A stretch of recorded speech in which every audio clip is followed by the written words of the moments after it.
Igeret Tchouva, Perek Yud, à page Tzadik Tet, Amoud Aleph. Le Mourazakan a expliqué dans les premiers prakim ce que voulait dire Tchouva Tata, Alpi Nigle, selon la partie révélée de la Torah, Alpi Sod, selon la partie plus profonde de la Torah. Il nous a dit que c'était prendre la décision d'obéir, ainsi ramener notre Neshama à la situation d'avant la faute, antérieure à la faute. Puis il a expliqué ce que voulait dire Tchouva Ila, la Tchouva supérieure. C'est un état d'esprit différent que l'on développe par notre réflexion. Une réflexion guidée principalement par la Chassidoute qui nous amène à nous effacer devant Dieu, à l'aimer, à le craindre. Et dans cet état d'esprit, étudier la Torah et pratiquer les mitzvot. Tchouva Ila permet de ramener la Neshama à l'état antérieur à sa création. Et l'Admour Zakan a expliqué ensuite, par le précédent, que Zera al-Vatala, la paire de semences, est une faute qui était complètement différente des autres fautes, une faute qui affecte le cerveau du corps, le cerveau de la Neshama. Et pour réparer ces dégâts exceptionnels, eh bien, la Tchouva standard, la Tchouva Tata, la Tchouva inférieure ne suffisait pas. Il fallait aussi une Tchouva exceptionnelle, Tchouva Ila, la Tchouva supérieure, comme Tchouva Ila se décline dans l'étude de la Torah. Et dans le Perek Yud, l'Admour Zaken poursuit le développement qu'il a commencé au sujet de Tchouva Ila et qu'il a interrompu pour parler de Zera al-Vatala. Je vais juste d'abord rappeler que Tchouva Ila et Tchouva Tata viennent résoudre le même problème, mais à des niveaux différents. Le problème, c'est un problème de Metsiout, un problème d'existence. La Neshama commence par rejoindre la création et s'écarte de Dieu. Elle gagne déjà sa Metsiout, son existence. Quand cette Metsiout s'impose encore plus, elle parvient même à commettre des fautes. Alors, elle se dit, le corps se dit, pourquoi je devrais obéir? Pourquoi je devrais faire ce que Dieu me demande? Moi, j'ai pas envie. Moi, ça ne me convient pas. Tchouva Tata, la Tchouva inférieure, vient briser cette Metsiout dans une certaine mesure seulement. Il s'agit de prendre la décision d'obéir, et quand je prends la décision d'obéir, eh bien, je brise mon ego, mon existence. Mais elle existe toujours encore. Cet ego existe toujours, encore et toujours. Il faut tout de même compter avec lui. Il n'y a pas que Dieu. Tchouva Ila vient ensuite briser ce qui reste de cette Metsiout, de cet ego, pour retrouver la situation antérieure à la création de sa Neshama. Pour dire qu'il n'y a que Dieu. Je ne suis là qu'au service de Dieu. Comment peut se traduire cet état d'esprit différent? Principalement par l'étude de la Torah.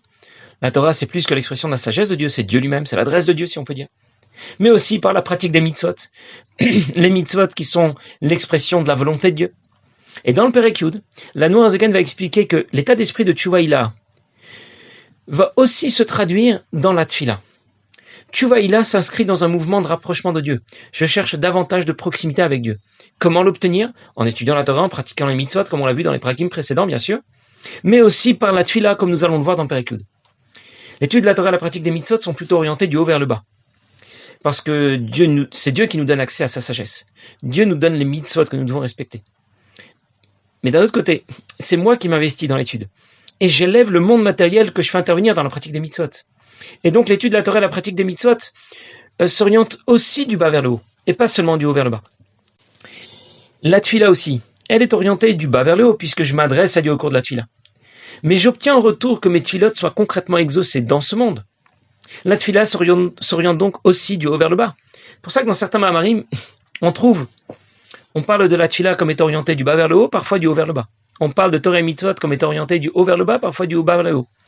Alors pour conclure, l'étude de la Torah et la pratique des mitzvot d'une part, et la tfila d'autre part, s'inscrivent dans les deux directions. Mais l'Admour Zaken n'en retient qu'une seule dans le Perek Yud. Il dit que l'étude de la Torah et la pratique des mitzvot sont orientées du haut vers le bas, et la tfila est orientée du bas vers le haut. En d'autres mots, le mouvement qui nous ramène à la proximité la plus haute avec Dieu, qui nous ramène à la situation qui précédait la création d'un Neshama, c'est un mouvement qui se décline.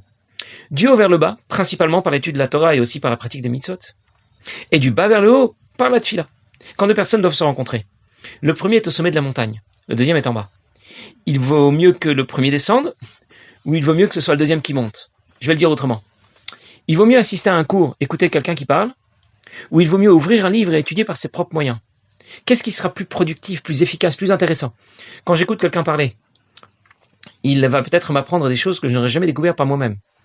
Quand j'apprends tout seul, je reste un peu bridé dans mon étude. Alors quelle est la réponse? Les deux méthodes se complètent. Quand j'assiste à un cours, ça vient d'en haut. C'est l'avantage. L'avantage, c'est qu'il y a des chances que je découvre des idées que je n'aurais jamais découvertes tout seul. L'inconvénient, c'est que je risque de ne pas parfaitement intégrer tout ce que j'entends. Quand par contre je fais l'effort de comprendre et d'étudier par mes propres moyens, ça vient d'en bas. L'avantage, c'est que mes efforts vont me permettre d'intégrer davantage ce que j'ai appris. L'inconvénient, c'est que mon étude est limitée, bridée par mes capacités et par mes moyens. En fait, les deux méthodes sont complémentaires. Les deux vont être nécessaires. Le rapprochement profond avec Dieu que je recherche avec Tchouva Ila va donc aussi exploiter ces deux méthodes. Torah et mitzvot qui s'orientent du haut vers le bas, et la tfila qui s'oriente du bas vers le haut. Dans ce système, la tfila permet de faire le réceptacle adéquat. Torah et mitzvot permettent de remplir ce réceptacle. Je vais le dire dans les mots de la chassidoute. La tfila est en quelque sorte un kili, un réceptacle. Torah et mitzvot sont les orot, les lumières. Si je m'investis uniquement dans la tfila, je ne suis qu'un kili vide, un réceptacle vide. Si je m'investis uniquement dans Torah et mitzvot, je n'ai pas réalisé le keli qui pourra capter ces orot, qui pourra capter les lumières que vont m'apporter Torah et mitzvot. C'est donc qu'il y a une synergie totale entre Torah et mitzvot d'une part et la tfila d'autre part. Et les deux ensemble vont s'inscrire dans ce mouvement de tchouvaïla. En d'autres mots, je vais le dire plus simplement. Si tu pries convenablement, tu auras plus de facilité pour étudier la Torah et pratiquer les mitzvot. Si tu étudies la Torah et que tu pratiques les mitzvot convenablement, tu auras plus de facilité pour prier. Dans l'esprit de tchouvaïla, dans cette recherche d'être plus proche de Dieu, eh bien je vais étudier la Torah autrement, je vais pratiquer les mitzvot autrement, et je vais prier aussi différemment. Alors je vais commencer à le lire dans les mots. Cette tchouva supérieure qui consiste à vouloir se rapprocher de Dieu, comme le souffle avec le souffle de Dieu avec le nôtre. Et des Torah Gmilut Chasadim, par l'étude de la Torah, par la pratique des mitzvot, qui est désignée ici par la mitzvah de Tzedaka, Gmilut Chasadim, qui est une mitzvah générique. Et Bifrinat Hamshach Amin Mala Lemata est orienté du haut vers le bas. Yodvar Hashem Mamash Befiv, c'est la parole de Dieu qui vient ici s'intégrer à ma bouche. Comme le pasuk dit, Vasim Dvarei Beficha. Je mettrai mes paroles dans ta bouche. C'est l'idée de l'étude de la Torah. Viminotra Bekeni Bigmilut Chasadim. Et lorsque je pratique les mitzvot, c'est en quelque sorte comme si la droite de Dieu venait m'enlacer. Chesed Roa Yimina, la droite qui est associée au chassadim, à la bonté, à la tzedaka, est comparée à la main droite de Dieu. Mais l'homme lui-même doit aussi chercher à progresser, étape par étape, échelon après échelon, du bas vers le haut. Cette fois, c'est une autre façon qu'on a de décliner tchouvaïla, la tchouva supérieure, ce rapprochement de Dieu si profond, mais kavanat alev bitfila, par la kavanat alev. Le Morazaka ne dit pas simplement par la tfila, mais la kavanat alev de la tfila, par l'orientation du cœur qui a lieu au moment de la tfila. Ça veut dire que quand tu apprends la Torah, c'est la Torah de Dieu que tu apprends. Quand tu pratiques les mitzvot, ce sont les mitzvot de Dieu que tu respectes. Dans l'esprit de tchouvaïla, Torah et mitzvot s'orientent du haut vers le bas. Mais c'est aussi nécessaire d'établir une relation qui s'orientera du bas vers le haut, par la tfila. Et c'est ce qui va permettre d'intégrer parfaitement ce que va apporter Torah et mitzvot. La volonté de se rapprocher de Dieu dans l'esprit de tchouvaïla se décline donc dans la pratique des mitzvot, mais aussi par la tfila. La Morazaka précise, mais kavanat alev bitfila. Il parle pas seulement de la tfila. Il faut bien distinguer trois choses concernant la tfila. Il y a dibur, marshava, kavana, c'est-à-dire dibur, je dois prononcer les mots de la tfila, bien sûr, les mots du sido. Marshava, je dois penser à la traduction des mots du sido. Je dois penser à ce que je suis en train de dire. Et la kavana, je dois le faire de tout mon cœur. Ça veut dire, avec amour, avec crainte, mettre en éveil mes sentiments pour Dieu, mes émotions. Prier, ce n'est pas dire des mots sans rien comprendre et penser à autre chose. Ça, ce serait seulement le dibur. Ce n'est pas non plus dire des mots et les comprendre, mais continuer à penser à autre chose. Marshava. Prier, ça veut dire les mots, les comprendre, mais avec pour objectif d'y penser, de se sentir concerné, de développer davantage d'émotions, de sentiments pour Dieu. Pourquoi ne pas prier simplement dans son esprit, sans avoir besoin de dire des mots? Pourquoi on doit absolument dire des mots? Shulchan Aruch rapporte, Hakol me'orer hakavana. Le fait de prononcer des mots et d'y penser va nous aider à développer ces sentiments d'amour et de crainte pour Dieu. En d'autres mots, l'objectif de la tfila, c'est la kavana. Le dibour et la marshava, la parole et la pensée, ce sont simplement les moyens d'y arriver. Mais l'essentiel, c'est kavanat alev. Et c'est ce que l'Admor Zaken nous souligne ici. La Torah, c'est la sagesse de Dieu. Les mitzvot, ce sont la volonté de Dieu. Quand j'étudie la Torah, que je pratique les mitzvot, la proximité avec Dieu est immédiate et totale. Parce que cette relation de proximité est le fait de Dieu. En quelque sorte, c'est Dieu qui m'envoie l'ascenseur. Quand je fais la tfila, quand je prie, il y a une progression étape par étape qui nous conduit à cette proximité avec Dieu. Parce que cette relation de proximité avec Dieu vient de ma démarche, moi qui suis en bas. Et moi, je dois gravir les échelons un à un. C'est plus laborieux, ça demande plus d'efforts. Et les deux se complètent. Je ne vais profiter de ce que m'apporte Torah et mitzvot qu'à condition de m'engager dans un vodat tfila. Si j'assiste à une conférence, le conférencier est exceptionnel. Il a des connaissances remarquables. Il a un don spécial pour présenter et expliquer. Il y a juste un petit souci. Il parle chinois. Je vais avoir besoin d'un traducteur électronique, quelque chose, pour profiter pleinement de cette conférence. Sinon, la conférence peut être magnifique, exceptionnelle. Mais concrètement, elle ne va pas m'apporter grand-chose. En d'autres mots, les efforts progressifs qu'on attend de toi dans Avodat Tfila vont te permettre de profiter de ce que vont t'apporter Torah et Mitzvot. Ces efforts concernent ce qu'on appelle Kavanat Alev. Les mots de la Tfila doivent nous aider à orienter notre démarche vers Dieu. Mais l'essentiel, c'est de ressentir, d'avoir conscience qu'on s'adresse à Dieu. Je vous donne un exemple. Un fils appelle son père. Bonjour, bonjour, ça va, ça va. Bon, tu oublies pas de me faire mon virement, c'était dur ce mois-ci. Merci beaucoup, à plus tard. Et il raccroche. Et son père lui fait un virement. Et puis, le frère du premier appelle son père. Il lui demande de ses nouvelles. Il lui parle pendant une demi-heure. La pluie, le beau temps, les affaires, tout y passe. Il ne lui parle même pas de ses soucis d'argent. Il a honte de lui parler de ça. Quand il raccroche, son père s'aperçoit qu'il ne lui a même pas parlé de l'état de ses finances. Et il pense, peut-être qu'il a besoin d'argent et qu'il n'ose même pas me le demander. Spontanément, il lui fait un virement. On ne sait jamais. Peut-être qu'il en a besoin. Les deux ont obtenu leur virement. Mais ça ne s'est pas passé de la même manière. Il y a deux aspects différents dans la tfila. Deux sortes de kavana, deux orientations de la tfila. D'une part, la tfila, c'est le moment où on s'adresse à Kadosh Baruch Hu pour qu'il nous donne ce dont on a besoin. La santé, la parnassa, toutes les bénédictions, etc. Et la partie correspondante essentielle de la tfila, c'est la mida, le shmona esrei. Mais il y a une autre façon de prier. Je veux seulement parler avec mon père, c'est tout. Je veux lui dire combien je l'aime, combien je l'apprécie, combien je suis fier d'être son fils, que j'espère que je serai à la hauteur. Et la partie correspondante, essentielle, c'est Kriyat Shema. C'est le psuké des Imra, depuis Hodou jusqu'à Ishtabach. C'est ce qu'on appelle Kavanat Alev. Savoir à qui je m'adresse. Je parle à mon père.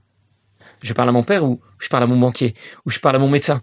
Ces deux orientations différentes de la tfila se retrouvent dans la halacha. Selon le din, le moment essentiel de la tfila, c'est l'amida. Donc celui qui arrive en retard au Bet HaKnesset, il pourrait, dans l'idée, il pourrait sauter les passages précédents, l'amida, pour s'assurer de prier l'amida avec la communauté, prier Betsibour avec la communauté. Pourquoi c'est le moment essentiel de la tfila? Parce qu'on y trouve Bakashat Sracha, on demande pendant l'amida à tous dont on a besoin. C'est la conception de la tfila qui correspond à sa définition selon la halacha. Quand j'ai besoin de quelque chose, je demande à Kadosh Baruch Hu ce dont j'ai besoin. Selon la chassidoute, le moment essentiel de la tfila, c'est Kriyat Shema, les psuk et des imra. Tfilat HaShachar, Hodou, Baruch Shamar, Yishtabach, Ashrei, je n'attends rien. Je veux juste parler avec Dieu. Lui dire comme je l'estime, comme je suis fier d'avoir été choisi, de faire partie de son peuple, d'avoir été associé à son projet. C'est la conception de la tfila selon la chassidoute. La tfila, c'est pas demander ce dont on a besoin. La tfila, c'est parler avec son père. Et le moment principal, c'est pour cela, psuké des imra, kriyat shema, hodou l'Hashem kitov. Reconnaissez Dieu, remerciez Dieu comme il est bon, ashrei yeshevetecha, comme c'est bon d'être dans ta maison. Ishtabar shimcha la'ad, que ton nom soit loué pour toujours, Baruch Shamar, etc. Quelqu'un écrit un jour au rabbi pour se plaindre que le minyan dans lequel il priait avançait trop rapidement, il n'arrivait pas à suivre. Et il cherchait absolument à faire la mida avec la communauté. Le rabbi lui a dit de commencer la tfila à Hodou avec tout le monde, et de faire ensuite la tfila à son rythme, sans rien sauter. Ça s'appelle aussi tfila betzibou. Ça s'appelle aussi prier avec la communauté, même s'il n'a pas prié la Hamida avec tous les autres. Parce que la Hamida, ce n'est pas le moment essentiel. Dans la conception de la chassidoute, ce sont les psuk et des imra et kriyat shema qui sont essentiels. Alors je récapitule. L'approche halachique, si on peut dire, de la tfila, c'est présenter ses doléances. Bakashat tzrachav, je demande à Kadosh Baruch Hu ce dont j'ai besoin. L'approche chassidique de la tfila, c'est simplement rencontrer Kadosh Baruch Hu, lui parler, vouloir être un peu plus proche de lui. C'est l'esprit de Tchouvaïda. Et ces deux points de vue différents ne sont pas en contradiction. Ils s'inscrivent tous les deux dans Avodat Tfila, avec deux orientations différentes, deux kavanotes différentes. On distingue un point de vue moins profond, Bakashat tzrachav, demander ce dont on a besoin, et un point de vue plus profond, c'est rencontrer Kadosh Baruch Hu et vouloir se rapprocher de lui. L'Admor Zaken dit tout de suite dans les mots, Ubiprat Bekirat Shema Ubichota, spécialement au moment de Kirat Shema, des brachot de Kirat Shema, Kedeloma Ve'ahavtav Chule, pour pouvoir dire ensuite combien on aime Akadosh Baruch Hu, Bechol Levav, Bechol Nafshecha, de tout notre cœur, de toute notre âme, Be'emet Lamito, avec beaucoup de vérité, de sincérité, V'chen Vayu Advarim Alev Dibar Tabam, et aussi que ces paroles, qu'on puisse parler de ces paroles, c'est-à-dire d'étudier la Torah, Yadvar Hashem Befiv, Ve'emet, de pouvoir prononcer les mots de Dieu, si on peut dire. C'est quoi les mots de Dieu? Bien, enemet, froulé. Les mots de Dieu, vraiment, c'est la Torah. Prenekayem kol mitzvot, ainsi que pratiquer toutes les mitzvot, comme shkatuv, comme c'est écrit. Asher kideshanu b'mitzvotav, comme ariat mekudeshet li. Avant chaque mitzvot, on dit une bracha qui dit que Dieu nous sanctifie par ses mitzvot, comme une épouse qui est sanctifiée, donc réservée par son mari. Hiprinat kodesh elyon lashon prishu d'Avdala, il s'agit du kodesh elyon, de la sainteté suprême, sainteté qui veut dire complètement décalée, et c'est à ce niveau du divin, c'est ce niveau du divin que l'on rejoint en pratiquant les mitzvot, un niveau du divin qui ne peut pas intégrer la création, parce que la création s'efface tout entière devant lui, et la un niveau du divin qui est complètement au-delà, il s'agit de la volonté suprême de Dieu, comme on a déjà parlé dans l'Écoute Marim dans le chapitre 46. Je vais reprendre ce que l'Admorazaken vient de dire. Premier chassidim passe énormément de temps dans les premiers passages de la tfila. On raconte que Rabbi Levi Yitzhak, le père du rabbi, un jour avait posé son talit sur son épaule pour faire tfilat hashachar, le passage de la tfila du matin qui commence Modani et qui termine avant Dou. Et nous y passons moins de 10 minutes en moyenne. Rabbi Levi Yitzhak, ça lui a pris plusieurs heures, jusqu'à l'heure de Mincha. Et c'est le moment principal, le moment où on parle avec Akadosh Baruch Hu. L'Amida peut passer ensuite comme une lettre à la poste. Ça veut dire que l'Admor HaZaken veut nous expliquer que Tchouvaïla peut se décliner à différents niveaux, au niveau de la Tfila ou au niveau de Torah Mitzvot. Concernant la Tfila, je peux prier de deux façons. Je peux demander à Dieu ce dont j'ai besoin, ou je peux juste vouloir parler avec mon Père. L'esprit de Tchouvaïla. Torah et Mitzvot, je peux aussi étudier la Torah, pratiquer les Mitzvot de deux façons. Je peux pratiquer Torah et Mitzvot par obligation, pour m'occuper. Ou bien je peux pratiquer Torah et Mitzvot avec passion, avec enthousiasme. Le Pasuk dit, Tov li Torah pircha malfe zavach chasef. La Torah est pour moi plus importante que Alf et Zav Chesef, que tout l'or et l'argent du monde. Ça veut dire que il s'agit de pratiquer Torah Mitzvot dans l'esprit de Tchouvaïla. Ça veut dire c'est être aussi content que de pratiquer Torah Mitzvot que d'avoir gagné 5 millions d'euros au loto. Alors je récapitule. Tchouvaïla, c'est d'abord dans l'esprit, c'est dans l'intention. Et ça se décline ensuite dans la pratique Torah Mitzvot, mais aussi dans la Tfila. Et on comprend que pour y arriver, il faudra franchir des étapes successives au cours de la tfila pour éveiller cet amour pour Dieu, cet enthousiasme, qui pourra se traduire ensuite plus concrètement dans l'esprit de la Torah, dans l'étude de la Torah, dans la pratique des mitzvot. La Torah que je vais étudier dans cet esprit, qui sera inspiré par l'esprit de Tchouvaïla, l'esprit que j'ai développé pendant la tfila, ce sera une étude de la Torah complètement différente. L'étude de la Torah sera téphilatique, chassidique, teshuvatique, si on peut dire. Lorsque je vais pratiquer les mitzvot, dans cet esprit, eh bien, les mitzvot aussi, je vais les pratiquer dans un autre esprit. L'esprit que j'ai développé, l'esprit de Tchouvaïla que j'ai développé pendant la tfila. Les mitzvot aussi seront tefilatiques et teshuvatiques. Je mets les tfilines avec le sourire, en sachant que c'est le moyen pour moi de me connecter à Dieu, à chaque Chanou. On raconte qu'un jour, les Chassidim sont venus voir le Rabbi Maharaj, j'ai déjà raconté cette histoire plusieurs fois, et ils sont venus le voir parce que quelqu'un les a beaucoup impressionnés, il avait tellement de connaissances dans la Chassidoute, ils se sont demandé s'ils pouvaient effectivement apprendre avec lui des mamarim de Chassidoute. C'était un véritable Google de la Chassidoute. Il avait des connaissances extraordinaires. Rabbi Marash leur a dit, regardez comment il prie. S'il prie convenablement, alors l'étude de la Torah sera aussi à la hauteur de la Tchouvaïla qu'il a su développer pendant la Tfila. Bon, plus tard dans Gerat HaKodesh, que l'Admor HaZaken rapporte au nom du Harizal que l'activité dominante à notre époque, c'est Avodat HaTfila. Et on comprend maintenant pourquoi. Pourquoi ça peut être déterminant? Parce que ça va engager la façon dont on va étudier, la façon dont on va pratiquer les mitzvot. Et on voit bien qu'à notre époque, on a beaucoup de facilité pour étudier la Torah et pour pratiquer les mitzvot. Par contre, on a beaucoup plus de difficultés à prier. On sait que c'est là le vrai défi à relever. Et quand on cherche à relever ce défi, on s'engage dans Avodat HaTfila, on se prépare avant la Tfila. Tzedaka, mikveh, chassidout, on s'implique ensuite dans la tfila, on fait plus d'efforts. Alors on va développer cet esprit de tchouvaïla qu'on pourra traduire ensuite dans l'étude de la Torah, dans la pratique des mitzvot tout au long de la journée. Les mitzvot qui nous mettent en relation avec le Kodesh Elyon. Kodesh ici, c'est un substantif, ce n'est pas un adjectif. Ça veut dire avec cette dimension du divin qui est si puissante qu'elle ne peut pas intégrer la création, au risque de la faire disparaître. Pour être plus précis, je ne vais pas respecter mes parents pour avoir une longue vie. Je ne vais pas fixer des mezuzot à mes portes pour être protégé. J'accomplis cette mitzvot pour être plus proche de Dieu, c'est tout. Être plus proche de ce Kodesh Elyon, de Sovev Kolalmin, de la dimension du divin la plus haute qui n'est pas en mesure d'intégrer la création. Alors ce qu'il faut retenir, c'est que dans le programme de Tchouvaïla, on ne trouve pas seulement l'étude de la Torah et la pratique des mitzvot. La tfilas aussi va s'inscrire dans le programme de Tchouvaïla. Et on comprend pourquoi maintenant on raconte que Rabbi Miparitch avait la charge des chassidim les plus jeunes et il devait les préparer avant leur première rencontre, leur première yichidut avec le rabbi. Et comment il les préparait à cette première yichidut? Il leur apprenait comment prier. Il leur apprenait pas, bien sûr, ils apprenaient certainement aussi de Mamarim de Chassidoute, ils apprenaient certainement la Torah, ils pratiquaient les mitzvot, mais ils leur apprenaient d'abord comment prier. Parce que lorsqu'on sait prier convenablement, lorsqu'on développe cet esprit de tchouvaïla, alors ensuite, l'étude de la Torah et la pratique des mitzvot suivent et vont être accomplies dans un esprit complètement différent. Passez une bonne journée.